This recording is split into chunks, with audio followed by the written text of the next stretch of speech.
Okay, folks, Andrew Bopros here. I'm going to do a little preview video of the Chargers versus Steelers game, review some statistics, and discuss what we could expect, right? This is going to be a slugfest, guys. No, make no mistake about it. Again, these are two very good defenses.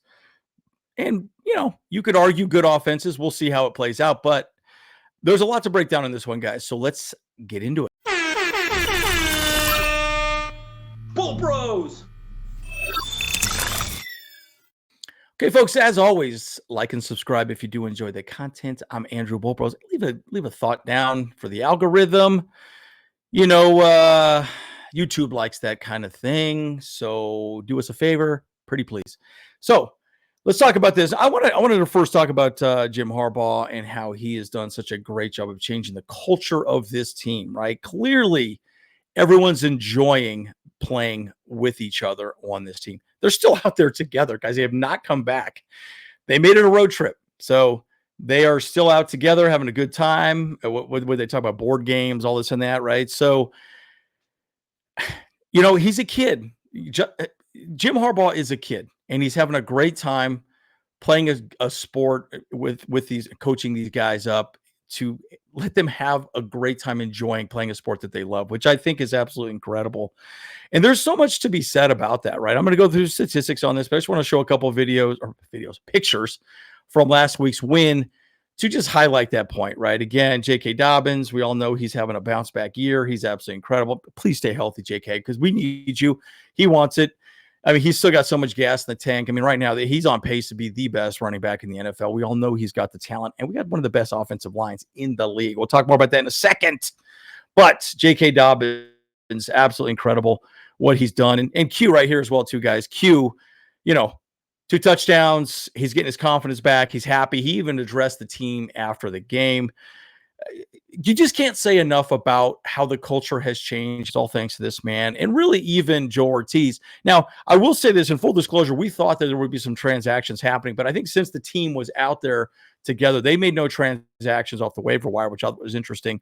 So it's the team. It's the team that's on this road trip. It's the team we're going to go with to this Pittsburgh. So I thought that was a little strange, but hey, it is what it is, guys. So no transactions this week from what I've seen. If there were, please let me know down below. So let's talk about the injury report. This just is hot off the press. Literally just a few seconds ago, dropped, I think, 8 minutes ago as I'm shooting this video. So Joey Bosa, limited. He's fine. Did not practice. Junior Colson. He had a hamstring injury. I remember he came off the field. They are a little bit concerned about that, but the hamstring injury is definitely limited him. He did not practice. I do not expect him to play. I don't know what's going on. Bud Dupree, apparently he's sick, which is a bummer. So they probably isolated him, maybe a little hazmat suit, put him in a corner. Who knows what's happening with that? You got to wonder, Alohi Gilman, he's limited, probably will play a little bit on this game, which I was a little bit surprised. I kind of expected him to be out this game. But again, Justin Herbert, there are some videos out there that he was playing. He was throwing the ball up to the side. May post a little video on that as well, too, here in a second. Hayden Hurst, limited. Khalil Mack is full. Palmer did not practice. I did not know about this as well, too. I had no idea Palmer was a little bit banged up. Again, just your Taylor looks good. So overall, we're fairly healthy at this point, which I think is obviously it's a very good thing. We want our players out there, right? So it's a good thing for us. So no major concerns there. Again, a lot of people are talking about Justin Herbert, but I think he will be a go. I just think that they're probably going to limit his RPO type runs. Just stay in the pocket, Herbert. Okay, you got JT Watt out there this week. Let's just kind of keep it classy, right? Okay, let's not take any sacks.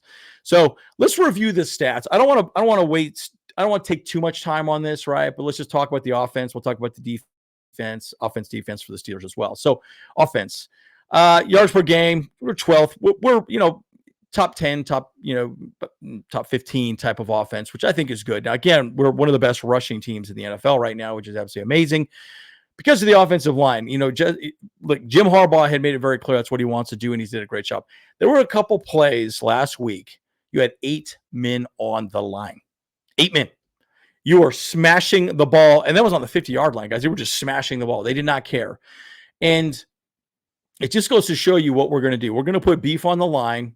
Are you going to stop it, right? And, up to this point, they have it. Now we're going to play the Steelers. It's going to be a big game.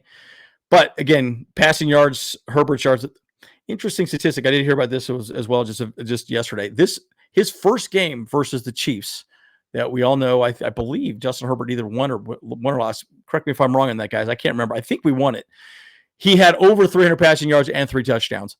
So in 2 games, he's had less passing yards and less touchdowns than he had his opening game against the Chiefs, which I thought was pretty hilarious. But again, we're a rushing team now. We're rushing around 200 yards per game. May change a little bit versus the Saints, but we'll see. Or the Steelers, but we'll see. J.K. Dobbins is doing great. We all know his situation. Quentin Johnson's obviously having a bounce back year. Defense, first in the league. We've only given up 6.5 points per game, which is absolutely incredible. So yards allowed per game, 227. Now, defensively, we are the best 2 teams in the NFL right now, the Chargers and the Steelers. So that's going to be the story of the game in a lot of ways. I'm going to talk a little bit more about my recap of what we need to do to win. But Deion Henley's doing great. Joey Bosa's doing great. We know Puno Ford's doing awesome. I would suspect here Tar probably be brought in that rotational, but more just here. Taylor's out there. Elijah Molden's doing great. I would suspect that they'll probably bring him in quite a bit as well. Yeah, you almost could have sit Alohi Gilman at this point as well, too, just because at the end of the day, Elijah Molden has played great. You're not really losing anything with having Elijah Molden out, in there over Alohi, but we'll see. So I will say this, that Jesse Minter did talk about a lot of rotations.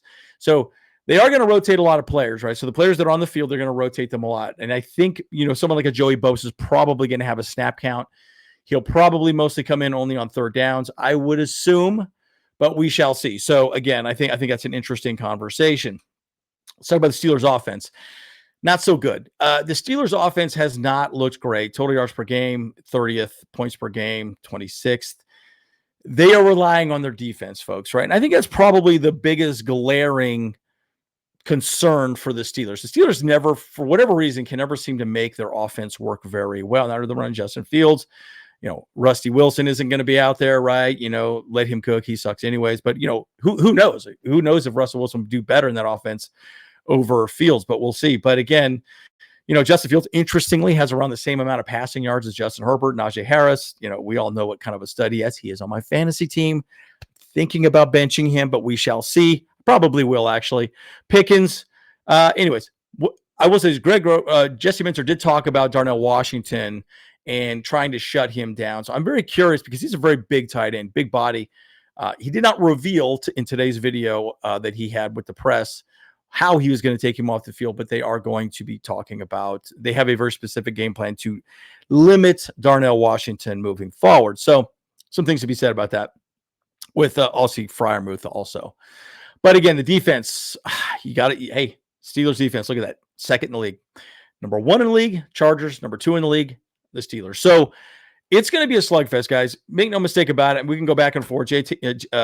JT Watt is awesome. We all know what he can do. He's amazing. Watt is their guy, right? And you can talk about their cornerbacks. Deontay Jackson's doing amazing. Minka Fitzpatrick's incredible. I mean, their front 7 arguably is one of the best in the league. Everyone thinks they're one of the best in the league. So let's talk a little bit about what I think we need to do to win this game versus the Steelers. Now, again, it's going to be a slugfest. So there's a lot to be said about this. I don't want to go too deep into what I think can happen. We're going to talk more about this in our pregame show on Saturday, but I just wanted to give you a little taste, a little hors d'oeuvre of what we're going to be doing. The big question mark for me right now, especially with Justin Herbert's ankle, is how is the offensive line going to do against the Steelers defensive line? Interesting little conversation a little article I saw today, but the Chargers might be trying to get the center for the Panthers, which I thought was really interesting. I'm like, well, that's where Bradley Bozeman came from. Well, apparently Bradley Bozeman's probably been the worst ranked player, according to PFF, on the offensive line. But apparently the Panthers center, I cannot remember the guy's name for the life of me, could be a good mid-season addition because we all know the Panthers are going to be unloading everything they possibly can and rebuilding. So interesting side note, might do a video on that later on. We'll see how that plays out. But again, the offensive line, if we wanted to bolster it right now, that could be some, an opportunity for us to potentially bolster it up moving forward. But again, the Chargers offensive line overall has been great, right? So pressure up the middle, things of that nature has been our biggest problem again, all Bozeman, right? So the argument is going to be, does our line beat their line? And on defensively, the same thing. Does our defensive line beat their offensive line, right? I think it's going to be one in the trenches, right? So it's a big part of it right now.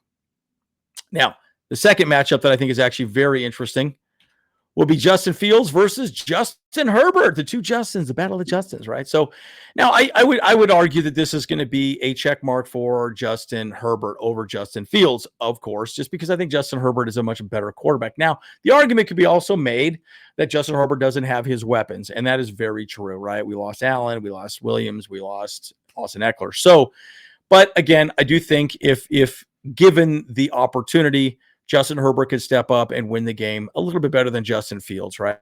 But again, we shall see, right? And the ankle, we'll see where that goes as well, too, right? I suspect it's going to be heavily taped. I mean, like literally heavily taped.